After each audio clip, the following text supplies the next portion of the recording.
الآن بمشيئة الله متجهين إلى بيت الله الحرام لأداء العمرة.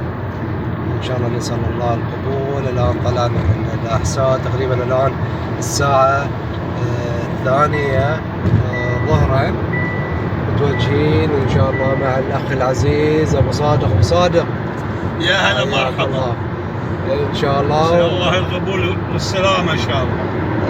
طبعا التنسيق، نحن تم التنسيق ويا الأخ العزيز أبو خالد إنه يكون السكن عنده، وإن شاء الله على ترتيب نوصل هناك في الفترة المسائية، ندخل مكة إن شاء الله على الساعة 1-2 إن شاء الله بالتوفيق. نسأل الله التوفيق لنا ولكم إن شاء الله. الحمد لله لبسنا ثوبي الإحرام، والآن متجهين من الميقات إلى مكة. طبعا أول شيء بنروح الفندق ويا حملة الأنوار تبع الأخ العزيز علي الشبان أبو خالد، ومن ثم نتوجه إلى الحرم لأداء العمرة. تقريبا نحتاج ساعة زمان. نسأل الله التوفيق. الله يتقبل أبو صادق. اللهم يسر ولا تعسر. اللهم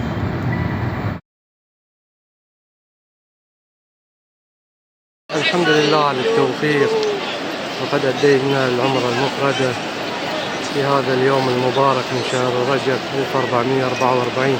الحمد لله. جميل جدا أن يرى الإنسان هذه الحشود المسلمة، الفقير والغني، الصغير والكبير، المرأة والرجل، وكلهم يطوفون حول بيت واحد وقبلة واحدة. اللهم اعنا على طاعة شملنا ولا تشتت شملنا. اللهم العن عدو الإسلام والمسلمين. اللهم انصر الإسلام والمسلمين. اللهم اغفر لنا العالمين يا رب العالمين. ما شاء الله تبارك الله. الآن في هذه اليوم الحشود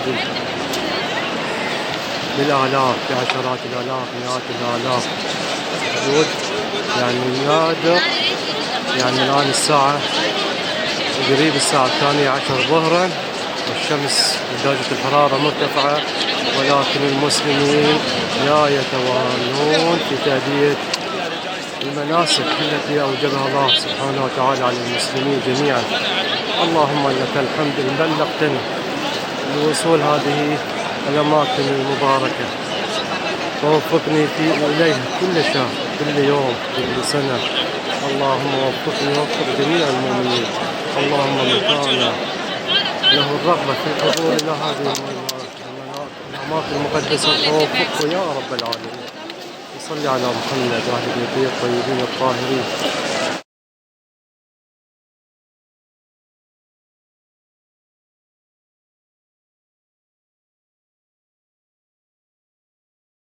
الآن نحن في مقبرة الحجون، مقبرة بجوار قبر السيدة خديجة سلام الله عليها وقبر أبي طالب وقبور بني هاشم. الآن نحن زيارة مع بعض المولودين.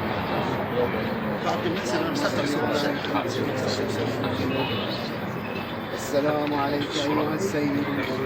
هذه زيارة عبد الله. أي هذه مسألة تحية في واحد. السلام عليك أيها السيد.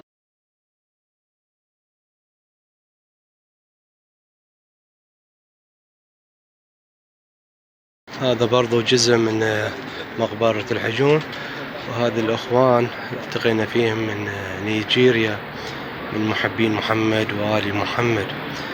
هذه جزء. هذا هنا، هذا مسجد الحرام. هذا برضو الجزء الثاني هنا من المقبرة.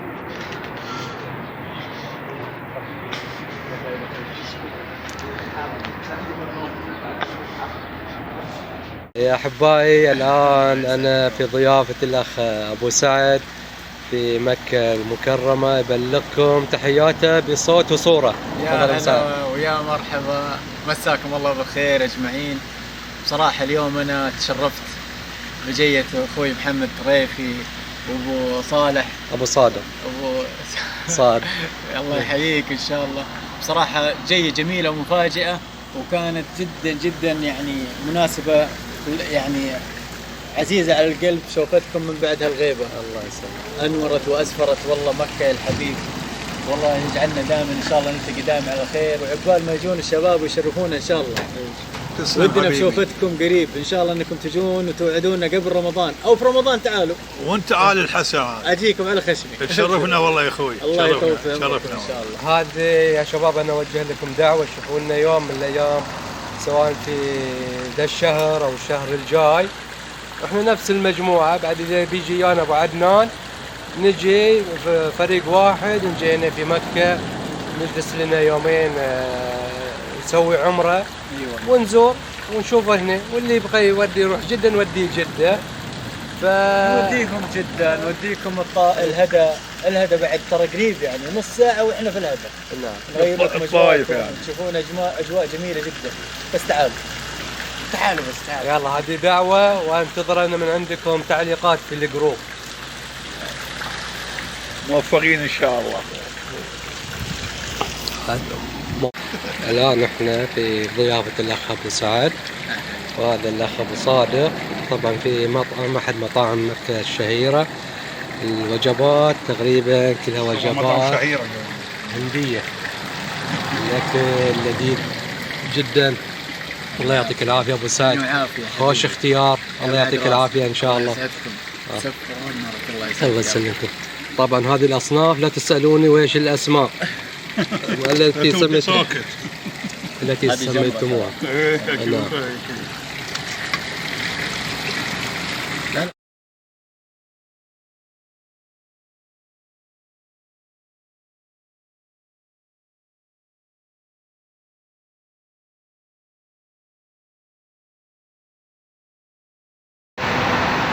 هذه الطيور جنب السكن.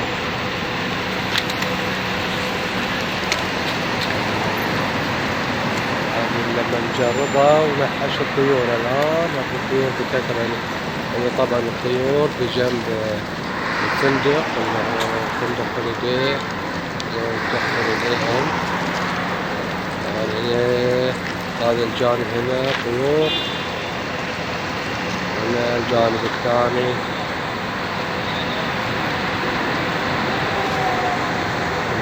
يعني في كل مكان. الآن احنا مغادرين مكة المكرمة متجهين إلى الأحساء. الآن مرينا على منى ومخيمات هنا، قبل شوي مرينا على الجمرات. زين الآن ندخل أحد الأنفاق.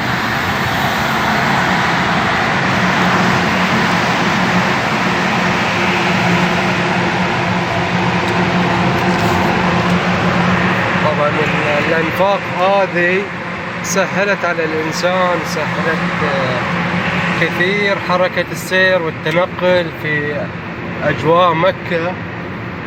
اللي وراي الدريشة، اللي وراي الدريشة،